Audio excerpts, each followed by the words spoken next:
네, 12주차에서는 관찰에 대해서 살펴보도록 하겠습니다.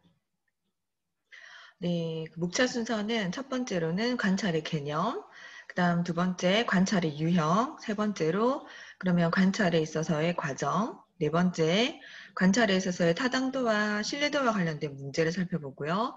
마지막으로 관찰의 장단점에 대해서 살펴보도록 하겠습니다. 네, 첫 번째 내용으로 관찰과 관련된 개념입니다. 자, 여러분 보시면 관찰, 일반적인 그 연구조사 방법에서 관찰을 어떻게 보면 가장 많이 활용한다고 할 수 있는데, 관찰은 일반적으로 사전적인 의미로 사물이나 현상을 어떻게 관찰해야 된다고요? 주의를 해서 자세히 살펴보는 것을 말합니다. 자, 특히나 이 관찰은 과학적인 연구 방법으로서 경험적인 관찰이라고도 우리는 볼 수 있고, 자, 그 관찰의 경험적인 관찰이라고 보는 그 초점은 비언어적인 행동으로 한정되어 있습니다. 네, 그래서 언어적으로 이렇게 뭐 면접이라든지 대화를 통한 것이 아니라 자기가 보고자 하는 일반적인 현상, 이런 경험들을 쭉 비언어적인 행동으로 관찰한다는 거죠. 자, 물론 여기에서 언어를 포함한 것들이 관찰될 수 있기는 하나, 일단은 여기 관찰에서의 관심은 언어 외적인 상호작용이 주요 관심사입니다. 자, 그 다음에 이런 언어 외적인 관찰의 범위는 그렇기 때문에 실질적으로 시각과 관련돼서 행동으로 보여지는 부분들이 상당히 많겠죠. 그 다음에 실제로 이제 듣는 거, 그 다음에 후각, 뭐 촉각, 미각 등의 여러 가지 감각기관을 통해서 포함되는 이런 감각기관을 포함한 이런 관찰을 말합니다. 그렇기 때문에 모든 이 범위에 해당되는 것을 관찰의 범위로 넣고 있죠. 자, 관찰이 우리가 일반적으로 양적인 이런 그 연구 방법보다는 질적인 접근이 훨씬 더 맞는 얘기죠. 그래서 관찰이 직접적인 접근이긴 하지만 연구자의 그쵸 연구의 목적에 따라서 관찰된 결과를 나름대로 수치화, 계량화하는 것도 최근 연구에서는 시도하고 있고요. 뭐 다양한 방법으로 연역법 또는 기납법 등을 동시에 사용하기도 합니다.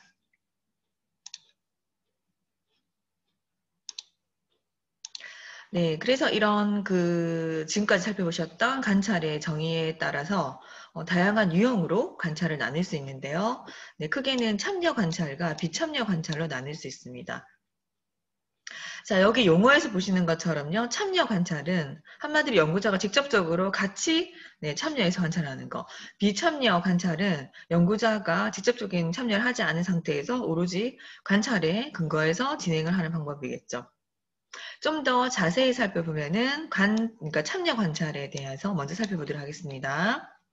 자, 참여 관찰은 자, 연구를 수행하는 연구자가 오로지 관찰을 위해서 구성한 대상 집단의 실제적인 그 집단 안에 내부로 들어간다는 거예요. 자, 내부로 들어가서 나름대로 구성원이 되어서 관찰자가 직접 관찰하는 방법을 우리는 참여 관찰이라고 합니다.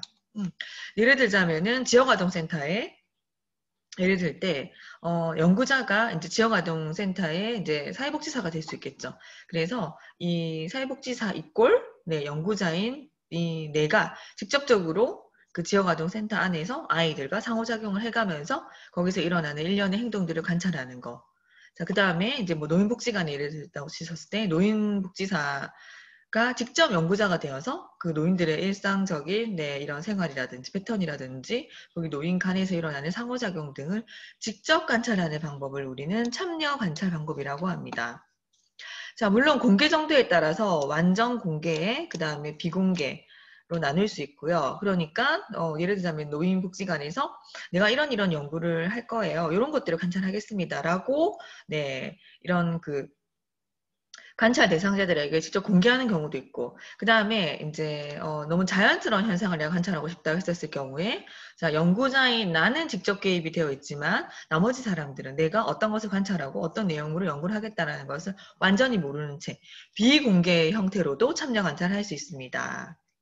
그 다음에 이제 공식적인 정도에 따라서 공식적으로 입장을 밝히고 하는 거, 비공식적으로 나눌 수도 있고요. 참여 정도에 따라서 연구자가 적극적인 개입을 하는지 그렇죠? 그래서 내가 뭔가 연구 목적에 따라서 의도된 상황을 직접 만들고 그러한 상호작용을 내가 적극적으로 하는지에 따라서 적극적인 관찰자로 분류되기도 하고요. 자, 그 다음에 단지 나는 그들의 생활 속에서 있지만은 좀 소극적인 관찰자 입장에서 참여 관찰할 수도 있겠죠. 자, 어쨌든 이러한 참여 관찰은요, 관찰 대상의 굉장히 자연성과 어떻게든 인간관계에서 역동성, 유기적인 이런 상호작용 관계들이 엮여 있죠. 그래서 이런 유기적인 전체성을 유지하고, 자, 이들의 원활한 상호작용을 위해서, 관찰 대상자의 언어라든지, 또는 이런 습관, 행동 패턴, 이런 것들을 실제적으로 배우기도 합니다. 왜? 참여 관찰의 연구자가 직접적으로 관찰하는, 어떻게 보면은 그 집단 내부에 이제 구성원으로서 들어가서 관찰이 이루어지는 거기 때문에. 자, 그래서 이러한 참여 관찰에 이제 크게 장점, 단점을 나눌 수 있는데요. 참여 관찰에서의 장점은 자연스러운 상태에서 상호작용 그 과정 자체와 관련된 세세한 자료 수집이 가능합니다. 왜? 연구자인 내가 직접적으로, 관찰할 수 있고, 그 다음에 그 내부에 실제적으로 내가 개입되어 있기 때문에. 자, 그럼에도 불구하고 이 참여 관찰의 단점은 한정된 집단 내의 관찰을 통한, 왜냐하면 그 연구자가 한 명이기 때문에 또는 그쵸? 제한되어 있기 때문에 여러 집단을 내가 동시에 비교한다든지는 힘들어요. 그렇기 때문에 딱 정해져 있는 A 복지관 이렇게 정해져 있기 때문에 한정된 집단 내에서 관찰을 한 결과를 하기 때문에 A 노인 복지관의 이런 결과가 B, C, D, E 이렇게 다양하게 적용될 수 있다라는 연구 결과의 객관성을 담보하기는 사실 어렵다는 단점도 있습니다. 자, 그 다음 살펴볼 내용은요. 관찰의 유형 중 비참여 관찰에 관련해서 살펴보도록 하겠습니다. 자, 비참여 관찰은 관찰자가 관찰 대상의 활동에 직접 참여하지 않아요. 또는 관찰 대상자들과 직접적인 상호작용을 하지 않고 오로지 뭡니까? 관찰 미러방이라든지 또는 이렇게 캠으로를 통해서 촬영했었던 걸 가지고 이렇게 분석한다든지 해서 외부에서 관찰하는 것을 우리는 비참여 관찰 방법이라고 합니다. 자, 여기서 그래서 관찰자는 이런 관찰의 목적이라든지 또는 관찰 대상 또는 관찰 프로그램의 특성에 따라서 관찰 대상자에게 관찰 사실을 알리는 경우도 있습니다. 이런 것들에 대해서 나는 이렇게 녹화를 해서 하겠다. 언제부터 언제까지 쭉 관찰을 하겠다. 동의서를 받아야 되는 경우도 있죠. 자, 그 다음에 실제적으로 이제 자연스러운 현상을 관찰하고 싶다 했었을 때는 기관장님이라든지 또는 이렇게만 알리고 관찰하지 않고 관찰하는 경우 또한 나눌 수 있습니다. 이렇게 두 가지로. 자, 이러한 비참여 관찰은 참여 관찰에 비해서 어때요? 좀 계획된 관찰 절차에 따라서 나름대로 체계적으로 관찰이 가능합니다. 예를 들자면 일주일에 한 번씩 어떤 시간대를 관찰하겠다. 그래서 그때만 녹화를 한다든지 아니면 그때만 이제 미러방에서 관찰 대상자들은 연구자가 관찰하는 것을 모르는 채 이제 밖에서 외부에서 자연스럽게 그 현상을 본다든지 이렇게 나름대로 좀 정해놓고 체계적으로 관찰할 수 있어요. 자, 그렇기 때문에 나름대로 이런 비참여 관찰은 표준화가 또 용이하기도 합니다. 자, 그럼에도 불구하고 이 비참여 관찰도 장점과 단점이 있는데요. 첫 번째로 장점을 살펴보면은 비참여 관찰은 일정한 공간에서 나름대로 정해진 시간에 규칙적으로 좀 약간 체계적으로 관찰이 이루어지기 때문에 특정 행동에 대해서 집중적으로 관찰할 수 있습니다. 그 다음에 이제 그러한 행동들이 나타날 때마다 나름대로 반복 관찰을 통해서 나름대로 이제 횟수, 회기 또는 이렇게 이런 상황에서 이런 행동이 많이 일어나더라 이렇게 패턴화할 수도 있고요. 나름대로 표준화가 가능한 게 장점입니다. 자, 이거에 비해서 비참여 관찰에 또한 단점이 있는데요. 자, 여기서도 관찰의 규모나 범위가 한정적일 수밖에 없다라는 거죠. 왜? 결국에는 관찰을 하는 연구자가 어느 정도 정해져 있는 집단 그런 규모에서만 가능하고요. 그다음에 우리가 모든 이런 상황, 모든 시간대를 관찰할 수 없기 때문에 예를 들자면 오전 시간대 아니면 어떤 땡땡 프로그램을 하는 그 시점에서만 관찰할 수 있기 때문에 어느 정도 범위가 한정적이라는 단점도 가지고 있습니다.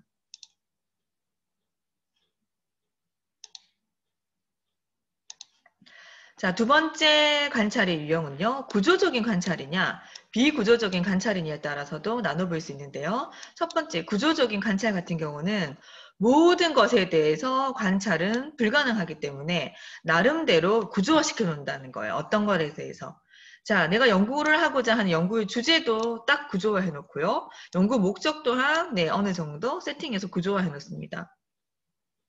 자, 이러한 연구 주제와 목적, 이런 성격 등에 따라서 구조화된 관찰, 다시 말해서 구조적인 관찰을 나름대로 시도한다는 거예요. 예를 들자면은, 네, 그런 A 노인복지관에서, 네, 노인들이, 뭐, 어떨 때 상호작용이 늘어나는가, 아니면 외로움을 타는가, 뭐, 이런 내가 주제로 통해서 관찰을 한다 쳤었을 때, 이제 그러한 상황이나, 네, 어떤 행동을 나는 뭐, 외로움을 탄다라고 보겠다. 그 다음에 어떤 상황을 나는 상호작용이 잘 일어난다고 보겠다라고 어느 정도 틀을 구조화를 해놓은 다음에 그런 상황이 나타날 때마다 체크하고 기록한다라는 거죠.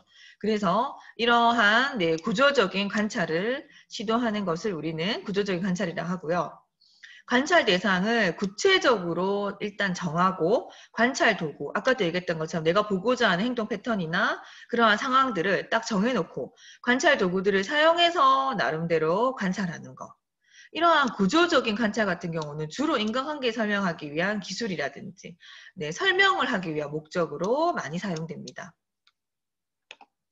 자, 구조적인 관찰과 달리 비구조적인 관찰 같은 경우는요. 인간관계의 파악보다는 그냥 탐색의 목적으로 주로 많이 사용하고 있어요.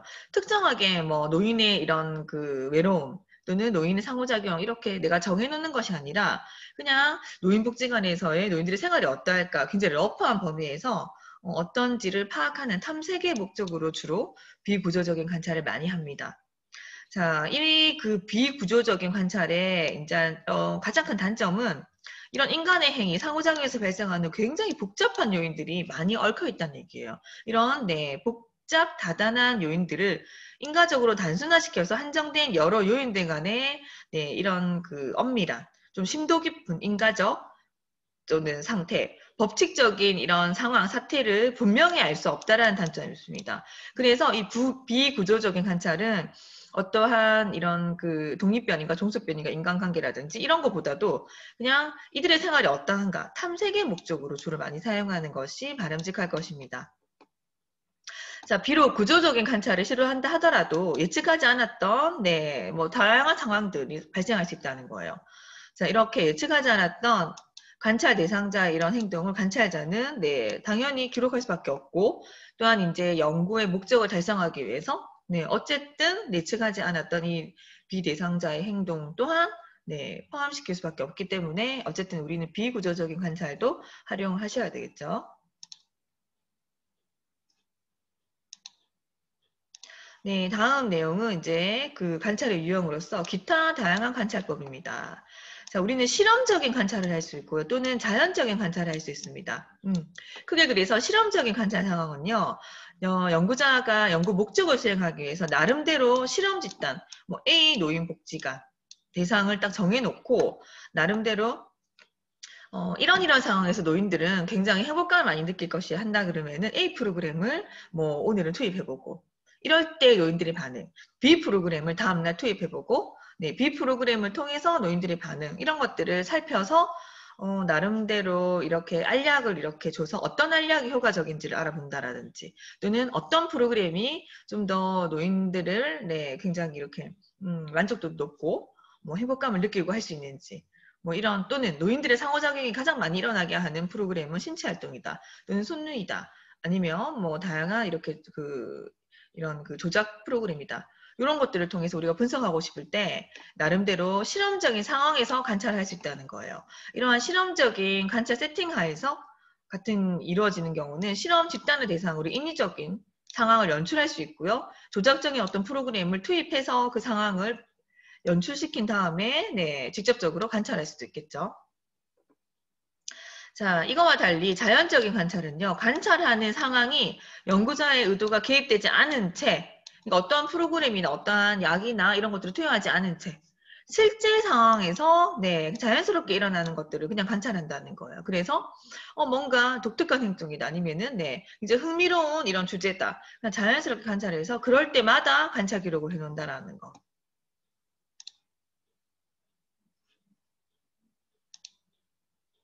네, 다음 내용은 네, 관찰의 과정입니다. 관찰의 일반적인 과정을 지금도 소개할 건데요. 우리가 이제 연구 방법으로 관찰 방법을 선택했다 그러면 가장 먼저 연구 문제를 설정을 하셔야 됩니다. 이 연구 문제를 설정하지 않고 관찰한다고 쳐보세요. 어떤 행동을 내가 어떻게 관찰해야 되는지, 그 다음에 어떤 행동에 초점을 맞추고 관찰해야 되는지를 모르겠죠. 그렇기 때문에 반드시 굉장히 하루에도 다양한 행동들이나 이런 것들을 관찰할 수 있기 때문에 내가 이 연구에서 또는 오늘 보고자 하는 이 연구 목적의 제시는 상당히 중요합니다. 그래서 보통 연구 문제는 많아도 3개 이하. 하나가 너무 적죠. 그래서 2~3개 정도의 연구 문제를 일반적으로 설정할 수 있습니다. 이 연구 문제를 설정한 다음에 연구 문제에 따른 관찰 목표를 설정하셔야 돼요. 자, 첫 번째, 네, 노인들의 이런 그 행복감. 두 번째, 노인들의 이런 그 프로그램 만족도. 내가 이걸 2가지 알아보려고 한다면은 다른 행동들은 다 제쳐두고 노인들의 행복감을 느끼는 그 순간 상황에 대해서만 관찰을 하고 그 다음에 이 프로그램을 통해서 만족감을 느낀다라고 하는 표현, 이런 상황들에 대해서만 관찰 목표를 설정하라는 거죠. 자, 그런 다음에 내가 이제 목표까지 설정했으면은 관찰 대상자를 내가 어느 땡땡 복지관에서 또는 어떤 대상을 선정해서 할 것인가. 그 다음에 반드시 관찰을 내가 하겠다라는 이제 기관 승인이라든지 뭐 때로는 이제 관찰 대상자들의 승인 동의서를 받아야 되겠죠. 여기까지가 이루어지고 난다면은 실제로 관찰 유형을 내가 결정을 하고요. 기록 방법도 결정을 합니다. 뭐 다양하게 내가 녹화를 하겠다, 뭐 녹음을 하겠다, 또는 아까 말했던 것처럼 내가 직접 네, 참여 관찰하겠다, 또는 나는 비참여 관찰이겠다, 또는 구조화 네, 참여를 하겠다, 비구조화 참여를 하겠다. 이렇게 여러 가지 이제 관찰 유형을 결정을 하고 이거에 따른 기록 방법을 네, 내가 결정을 한다라는 거죠. 그런 다음에 마지막 단계에서 쭉 이렇게 해서 관찰 기록이 되어져 있는 이 기록물을 통해서 나름대로 분류와 자료 분석을 하고요. 이거에 따른 해석을 붙여서 보고서를 작성하시면 됩니다.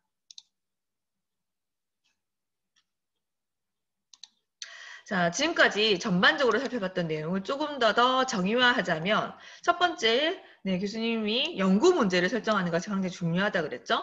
자, 연구 문제는 제기된 연구 문제 중 연구가 가능한 문제를 설정하는 게 가장 중요합니다. 예를 들자면 행복감이라 하더라도 행복감은 굉장히 주관적일 수 있습니다. 그렇기 때문에 행복감을 내 나름대로 조작적인 정의를 한다든지 해서 노인들이 네, 뭐 이렇게 웃음이 많거나 또는 굉장히 기뻐하거나 네, 뭔가 활동에 몰입하는 순간을 나는 행복감으로 측정하겠어. 이렇게 연구가 가능한 이런 조작적인 개념을 가지고 네, 가능한 문제를 또는 관찰 가능한 문제를 설정을 하셔야 된다는 거예요. 두 번째 단계인 관찰 목표의 설정은 조사 연구의 목적을 달성하기 위해서 그 연구 문제가 정해지면 연구 문제에 따른 관찰 목표 또한 굉장히 구체적이고 명확한 목표 설정을 한다라는 거죠. 자, 여기까지 정해진다 그러면 세 번째, 관찰자는 관찰 대상자를 선정을 하고 선정된 관찰 대상자 또는 관찰 대상자의 예를 들면 어린아이들 같은 경우는 보호자가 되겠죠.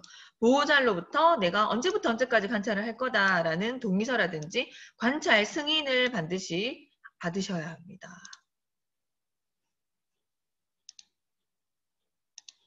자, 그 다음에 네 번째 단계에서는요, 네, 관찰 유형 및 기록 방법을 결정하라고 했죠. 자, 여기서 연구 주제 및 성격에 따라서 아까 설명드렸던 것처럼 나는 참여 관찰이 좀 더 내 연구 목적 달성에 유리할 것입니다. 그러면 참여 관찰. 아니요, 나는 직접 개입을 하면은 그 참여 관찰 대상자들이 부담을 느낄 수 있기 때문에 비참여 관찰을 할게요. 이런 식으로 정하고 직접 관찰할 건가 간접 관찰을 할 건가도 정하고 구조화가 훨씬 더 유리하다 하나면은 구조화 관찰 그렇지 않으면은 비구조화 관찰 이렇게 관찰 유형들을 나름대로 결정을 하고 난 다음에 실제 관찰하셔야 되겠죠. 이런 관찰의 기록은 관찰의 유형에 상당히 영향을 많이 미치기 때문에 네, 반구조화 또는 비구조화 또는 구조화된 기록을 할 건지를 결정하게 되는 요인이 됩니다. 일반적으로 관찰 기록 같은 경우는 가능하면 네, 녹음기라든지 캠코더 실제 장면에 녹화 뜨는 게 좋죠. 비디오를 활용한 녹화가 동시에 이루어져야 하고 그다음에 기록의 내용은 이제 전반적인 관찰의 개요라든지 또는 관찰 기록 총평으로 구성해서 작성을 하시면 될 것입니다. 자, 이제 드디어 마지막 단계인 자료 분석 및 보고서 단계에서는 이런 관찰 기록이 완성이 되면, 완료가 되면 관찰 대상자들이 갖고 있는 어떠한 상호작용 유형의 이런 특징이라든지 패턴이라든지 유사점, 나름대로 규칙성이 발견될 것이라는 얘기예요. 자, 이런 일반적인 이제 유사성, 규칙성, 패턴과 이거 말고 일반적인 규칙에서 벗어나는 특이점을 또 찾을 수 있습니다. 이러한 차이점들을 나름대로 나누어서 분류를 하고 정리를 하셔야 해요. 일반적으로 이런 상호작용 유형의 유사성은 이제 몇 번 빈도 또는 어떨 때 많이 일어나더라 크기, 그 다음에 강도가 높더라 뭐 이런 거, 그 다음에 구조 또는 과정, 절차, 그 다음에 뭐가 원인이 돼서 이런 폭력 행동들이 나타나더라 이런 원인 또는 이런 원인에 따라서 네, 이러한 행동을 유발하더라 결과, 나름대로 6가지로 분류할 수 있습니다. 네, 상호작용 유형이 되겠죠. 그 다음에 그 자료 분석 시 연구자들은 자신의 편견에 의한 해석을 하면 될까요? 그쵸? 네, 해서 자료 분석 시에는 자신의 편견에 의한 해석, 그다음 연구자 이런 감정적인 반응이 개입된 해석은 굉장히 주의하셔야 돼요. 그 다음에 이제 관찰하는 이런 문화에서 네, 동일시, 그러니까 일반적으로 그냥 내가 해버리는 거 이런 것들을 주의하셔야 된다는 얘기예요. 그 다음에 보고서 작성 시에는 네, 그 땡땡 기간이라는 거 명시하시면 안 돼요. 그래서 보통은 이제 이니셜을 한다든지 A라든지 또는 해서 비밀 유지를 반드시 하고요. 신빙성에 대한 어떠한 근거를 제시할 수 있을 때 좀 유의를 하시면 될 것입니다.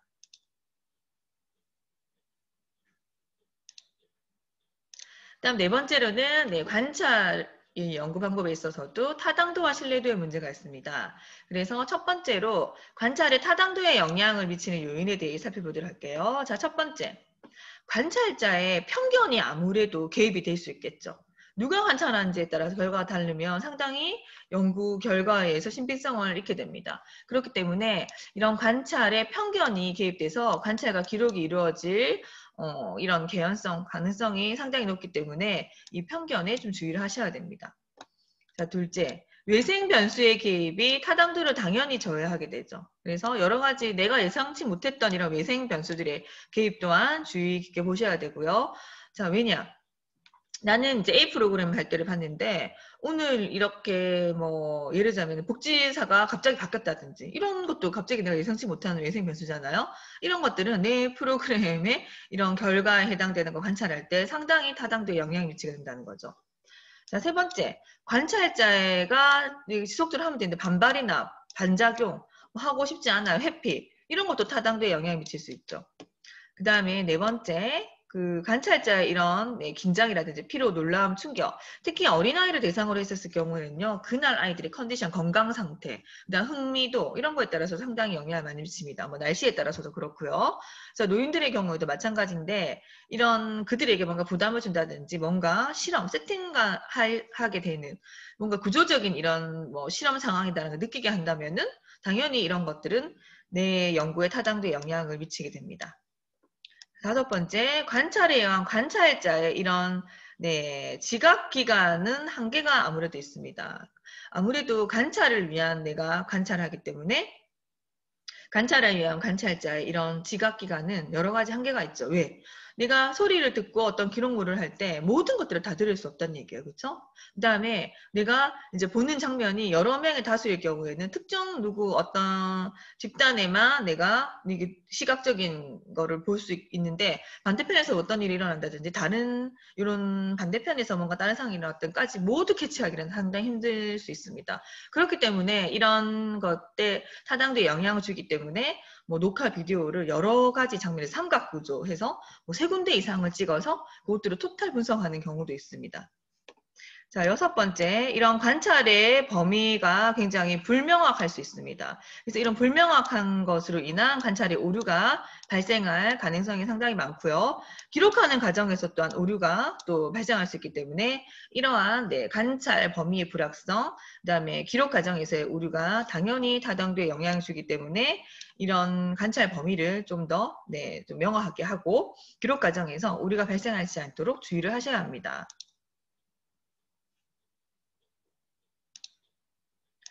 자, 다음 이런 관찰의 신뢰도에 또한 영향을 주는 요인들이 있는데요. 그 첫 번째로 관찰 대상자와 그 다음에 간접 접촉을 하거나 그다음에 관찰 대상이 이제 추상적이며 상당히 관찰 결과가 왜곡돼서 신뢰도에 영향을 주게 되죠.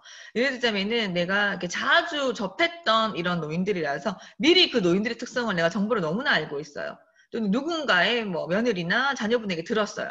하고 난 다음에 관찰하게 되면 아무래도 사람들은 선입견을 가질 수 있기 때문에 네, 이런 관찰 대상과의 이런 간접적인 접촉이나 또는 관찰 대상자들이 굉장히 추상적이면 관찰 결과가 왜곡돼서 당연히 신뢰도를 떨어뜨릴 수 있습니다. 그래서 나름대로 객관적인 시각을 유지하고 좀 이렇게 모르는 상태에서 네, 객관적으로 관찰을 하시는 게 중요할 것 같습니다.